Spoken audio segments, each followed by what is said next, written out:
Isa ito sa magandang place na matatagpuan nyo dito sa Quezon Province na talagang marerelax kayo at magbibigay sa inyo ng peace of mind. In every sunrise, in every whisper of the wind, in every living things around us, there is beauty.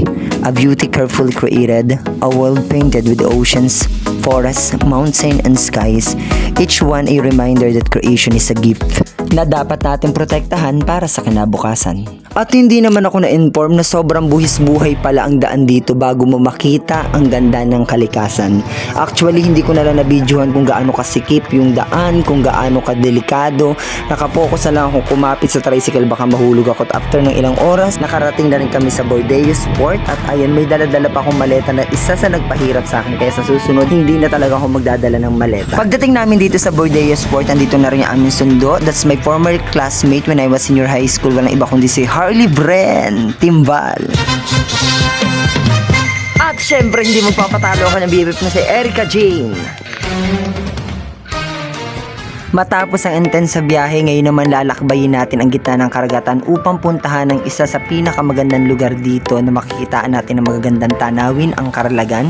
At habang nga kami bumibiyahe, napansin namin ang napakagandang sandbar na ito na laging dinadayo rito sa Carlagan. Habang patuloy namin binabaybay ang karagatang ito, hindi namin akalain na meron palang hindi magandang mangyayari sa bangkang sinasakyan namin.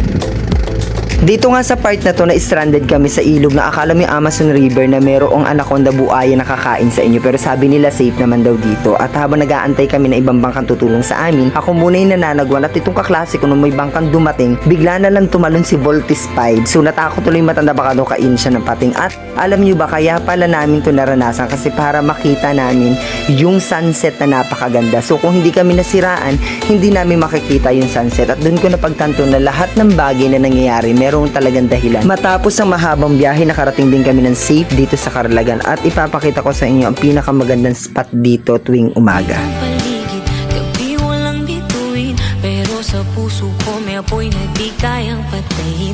Kahit walang tunog ang mundo, naririnig ko pa rin ang tibok ng panibagong pagbangon. At Sobrang ganda dito. Nakaka-relax talaga.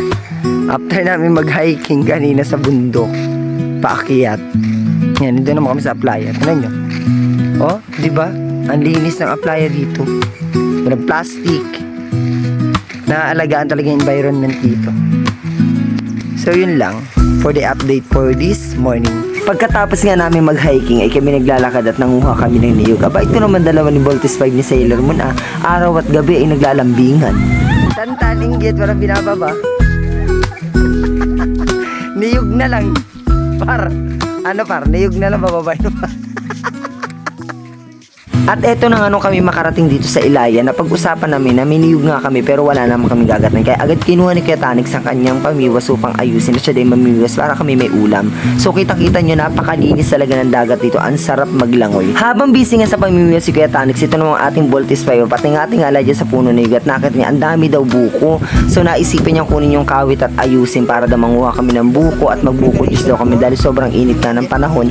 Wala pa kami dalang tubig. So ayan, kinuha niya yung kawit. Yung kawit pala ang ginagamit sa pagkuha ng buko para hindi ka na umakyat sa taas at maiwasan yung pagkaraglag ng taon mula doon sa puno ng niyog. O diba, safe pa? Ang sarap ng buko dito, refreshing. At habang sila gumagawa ng buko juice, ako naman, hindi ko na matiis ang aking sarili. Sobrang init kasi talaga ng panahon. Pero ang linaw ng tubig at ang sarap maligo. Alam nyo, kakaiba yung tubig dito ng dagat. Napakalamig. Kahit tirik na tirik ang araw. Take note, alas 12 pa yan ng tanghali. Kalamig ng tubig. Ha? Kalamig. Sarap. Oh, for how many years ngayon lang uli ako naligon dagat? Wala dito ano? Wala. Wala sa paa? Ay, meron din na. At sa sobra kong ang saya, naisipan kong tumambling. Buti hindi ako nabalian ng likod. Parang pala ka ba? Parang pala kang inabis. Pagkatapos ko ang maligo, may nakita kaming bilog na malaki na kasya ang tao. May naisip kaming kalokohan. Hello! Ang lakas ng boses! I take it a chance. Never it. Mali pala yung lyrics. Hayop. It's only my shadow. No. Ilawin? Ayan. Ha? Manghihiram kami ng... anong hiramin natin par? Trole? Mamimiwas daw kasi siya sa malayo. At tayo, sunog na ako ba? Sunog na mga tao. So yun guys, namamangka kami ngayon. Tagasagwan habang namimiwas, di ba? Tapos mamaya may sibad na yung ano namin. Kaya aming nagbiwas dito. Binibilisan ang punitantan. Yung bawa yung mukha. Binibilisan niya na po. Kaya na! Magsisisid tayo ngayon. Kasi naiwan yung isa doon sa bangka. Siya. Babaya siya dyan. Paanod ka na lang par. Bye-bye.